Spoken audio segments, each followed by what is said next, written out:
One of my favorite video game series is the Max Payne series, and those games from the first one all the way to the third have some of the best combat in a third-person shooter and some great storylines and great atmosphere. And whenever I revisit those games, I'm constantly reminded at how finely crafted, especially in the first two games, the worlds are and how gritty they feel and how well it works for the type of gunplay involved in those games. However, whenever you think about Max Payne, you often think about the PC or even some of the console versions that game was released on. However, one platform that I don't think a lot of people realize that this title made its way to was the Gameboy Advance.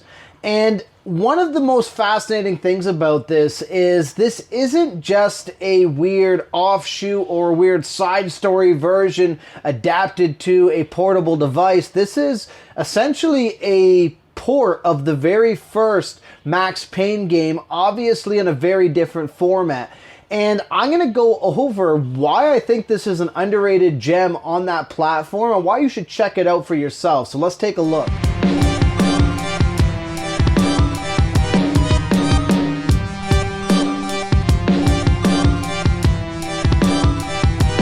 Max Payne Advance was developed by Mobius Entertainment, which, as I understand, later became a subsidiary of Rockstar shortly after the development of this title. And one of the unique things about what Mobius did with Max Payne Advance is they had almost an impossible task ahead of them by trying to take the core gameplay of a very active and, in some cases, visually intensive shooter for that era and try to translate that experience onto heavily limited technology, the Game Boy Advance. And while we have seen some 3D titles on the Game Boy Advance, and the Game Boy Advance did pump out some very mediocre 3D graphics, it would not be able to handle the full-fledged engine of Max Payne and basically handle the intricacies of that game in that era.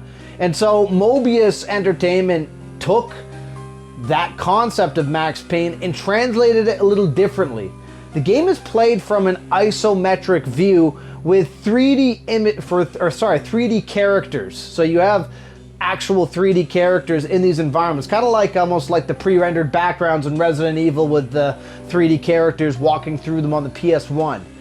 And at first this seems obviously a little weird if you've been playing Max Payne games, but you immediately, once you start going through the world and navigating the game itself, it doesn't actually feel that bad. It actually feels like, in a lot of ways, it works.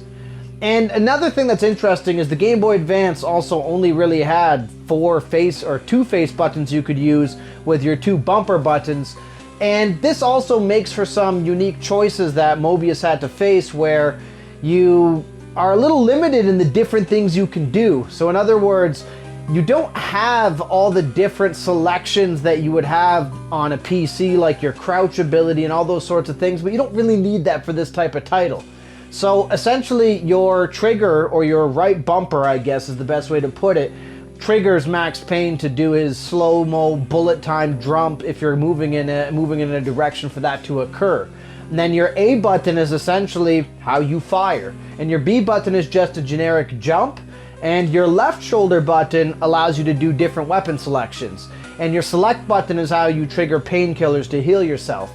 And at first this threw me off a little bit, but once I got used to the controls, being able to jump and shoot at enemies actually worked substantially better than I expected. And of course, Mobius realizes that this is, a heavily limited game. We don't have a mouse cursor to work with to aim our cursor and accurately hit enemies, so they give you a bit of leeway. As long as you're shooting in the direction of the people firing at you, you tend to be able to pull off proper bullet dodging and being able to shoot and dive in the air at the same time. And it's impressive to see how well this works on something like a Game Boy Advance. And further to that, one of the other interesting factors is that they were able to take some of the voice clips and voiceovers, not in full, and apply it to this game so you get that Max Payne experience from this tiny little Game Boy Advance. Woden was waiting for me on the steps of the old building. Mr. Payne, Let's go inside. The others are anxious to begin. The others? Despite the general misconception this building. And I think the biggest thing I want to emphasize is that this game is actually very enjoyable to play, and I think one of the fascinating things about it as well is clearly you couldn't have the same massive levels or massive environments like you would on a console experience. So Mobius kind of kept it, from what I feel like, kind of kept it in the vein of knowing that this was a portable version of Max Payne. They intelligently cut down certain things or certain bloating to make this a more streamlined Max Payne experience, and it really does feel like it's designed for the person who's going to pick this up, play it for 20 minutes, beat a level, and then move on with their day, which is kind of how portable gaming of that era did feel in most cases. And I thought that worked very well for this format. And it worked very well in terms of just getting a nice quick fix and a nice exciting feeling of being able to jump through environments and shoot enemies with Max's different weapons and different, different other things, like even like Molotov cocktails. And it all just feels really fun, and it works very well.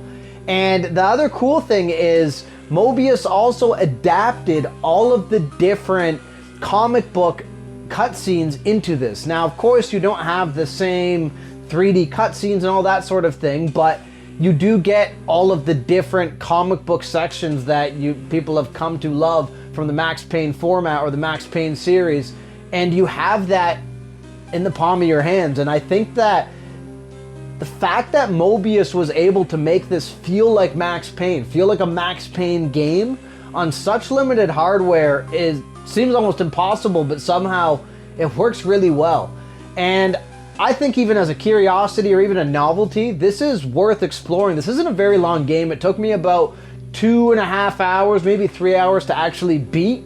But I think it's an interesting little curiosity or novelty to check out, whether that's through emulation or if you want to source it on your Game Boy Advance. I think this is a worthwhile experience, and I think it's a unique experience, especially for the type of technology that it's on.